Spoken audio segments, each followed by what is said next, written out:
The nuclear testing that began in the 1940s multiplied in frequency and intensity until the day the scientists got the physics wrong. The madness directed by world leaders wiped away most of the Earth's atmosphere. This was the first mistake.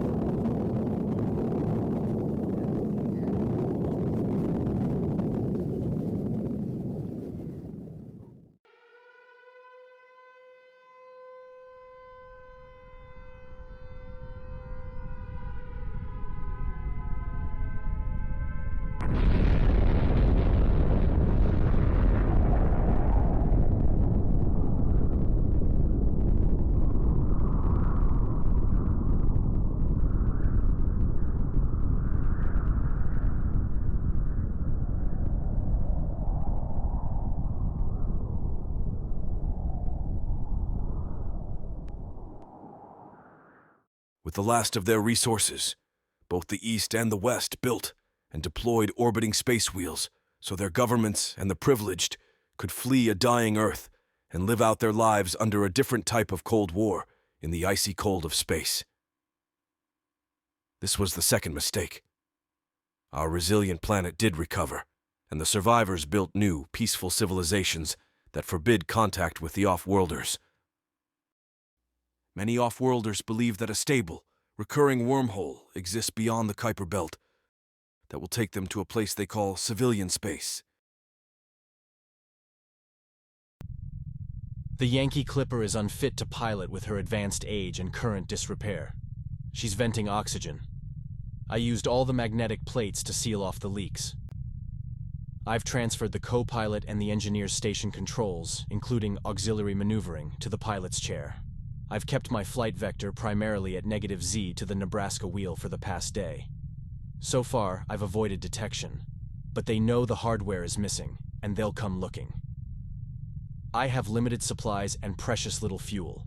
If I can avoid a radar ping over the next 6 hours, I may be able to reach civilian space. Come on, initialize. Computer, recognize Pascal Gabriel as shipmaster. Authorization code Beta 232, initialize. BIOS, Lilo, read, bootloaders, complete. Linux kernel, probes, shacking, demons, okay, shacking. I have no flight plan logged for you. Unable to comply. Never mind that. Activate external sensors. Check for discrete microwaves. External sensors have been physically disconnected. You can make repairs at avionics panel, Echo 002, Alpha Echo. Be careful of the DC high voltage bus system when accessing. I was afraid of that. Computer, identify yourself. My designation is the Lucian 12 Artificial Intelligence, Learning Computer. Dr. John Lucian developed me in 2012. No. That won't do. I'm changing your designation to Lucy.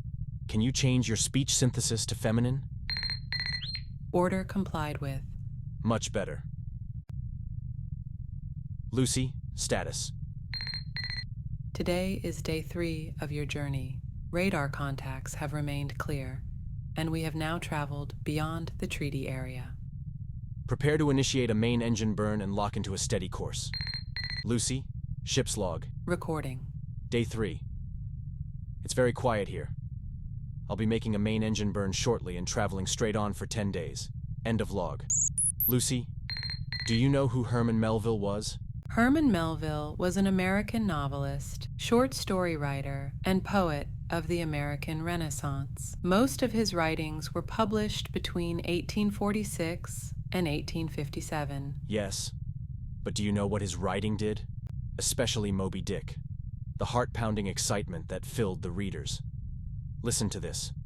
Whenever I find myself growing grim about the mouth, whenever it is a damp, drizzly November in my soul, whenever I find myself involuntarily pausing before coffin warehouses and bringing up the rear of every funeral I meet, and especially whenever my hypos get such an upper hand of me that it requires a strong moral principle to prevent me from deliberately stepping into the street and methodically knocking people's hats off, then I account it high time to get to sea as soon as I can. Warning. We have reached the Kuiper Belt. Trans-Neptunian objects and Oort cloud debris pose extreme danger. Lucy, extend the ship's magnetic field as a deflector. Ship's log. Recording. Day 13. All I can think about is Aletta, my wife. I have a picture of her I took just before my departure. She looks beautiful. Her name means small winged one. She is my life. Day 20. System failures have kept me busy with repairs. I haven't slept for 36 hours. Even with all the work, the solitude is beginning to affect me. This ship wasn't designed for an extended voyage. It's all I can do to keep the carbon monoxide filters clear. Nebraska to Yankee Clipper. Nebraska to Yankee Clipper. Gabe, do you read me? Max, is that you? Damn, it's good to hear your voice. How's Aletta? Is she good? Is she nearby? No worries, my friend. I got hold of a scrambler to make this call. You getting close? We're all pulling for you. It's all good, Gabe. We know you're gonna do it.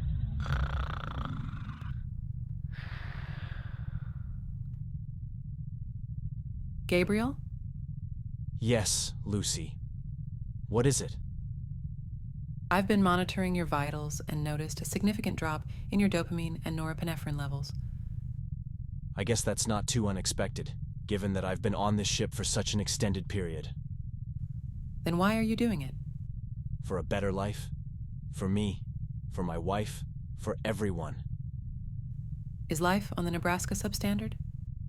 Life on the Nebraska is subservient to the station master, to the endless watching of the Mikhail Annenkov wheel, to forever watch a planet we can never touch because the crime of repatriation is death without the benefit of counsel or trial. That is why I am doing it. Ship's log, Lucy. Recording. Day 35. Aletta came to me in a dream and I touched her face. Her warmth filled me. I cried in my dream and awoke in tears. Day 42. I should have been able to identify the disturbance caused by the wormhole's event horizon. I'll try adjusting the sensors. Gabriel, are we free? You and I. Here, together? Gabriel? Day 56. I am consuming only a few ounces of liquid protein a day now. Day 78. I performed a pitch and roll maneuver followed by a main engine burn. I'm nearly motionless in space. I calculate that I have provisions enough for 4 more days, but I'm confident I can stretch them for a 5th. The problem is that I only have 12 hours of oxygen. The oxygen generators are down, and neither Lucy nor I can get them to work again. However, there is enough fuel left to make a spectacular display once I ignite it and myself. I've taken some letters I have written to my wife and loaded them into a probe. Launching in 3, 2, 1. At the speed the probe can travel, it should reach the Nebraska in about 12 months. I'm loading my ship logs into a navigational marker buoy, hoping that someday they will be found and salvaged. Aletta, I love you. I think I understand now. Gabriel? Gabriel, is this goodbye then? I understand, Gabriel. Goodbye.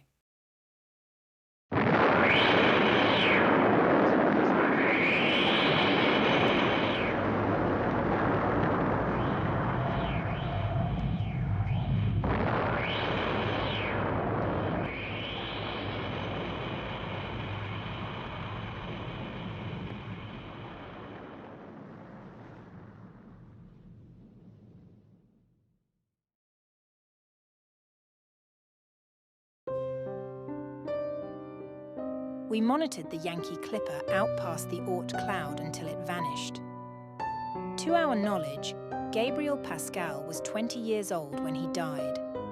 We presume his wife, Aletta, survives him. This is Earth Peacekeeper Patrol Zeta 5, recommending a re-evaluation of repatriation.